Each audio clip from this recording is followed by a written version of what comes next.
ನನಗೆ 3 ವರ್ಷಗಳಿಂದ ಕಣ್ಣಲ್ಲಿ ಪ್ರಾಬ್ಲಮ್ ಆಗಿತ್ತು. ಆಸ್ಪತ್ರೆಗೆ ಹೋಗಿದ್ದೆ.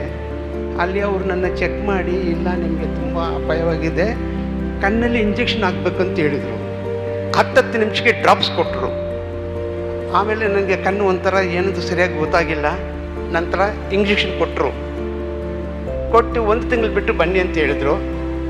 1 ತಿಂಗಳು ಬಿಟ್ಟು ಹೋದೆ, ನನಗೆ ಏನಾಗಿಲ್ಲ. ಕಣ್ಣು ಇನ್ನೂ ಮೋಸ. ನಿನ್ನೆಗೆ 5ನೇ ವಾರಕ್ಕೆ ರಾಂಬಾಬು ಅವರು ಎಲ್ಲ ಹೀಲಿಂಗಲ್ಲಿ ಮಾಡಿದಾಗ ನನ್ನ ಹತ್ರ ಬಂದು ನನಗೆ ಮುಟ್ಟಿ ಪ್ರೇಯರ್ ಮಾಡಿದ್ರು. ಪ್ರೇಯರ್ ಮಾಡಿ ಮತ್ತೆ ಹೋಗಿ ಬಂದರು. ನನಗೆ ಶುದ್ಧ ಕಣ್ಣಿಗೆ ನೋಡಿ ಕ್ಲೀನಾಗಿ ಕಾಣುತ್ತೆ. ನಾನು ಯಾವ ಕೈ ತೋರ್ಸ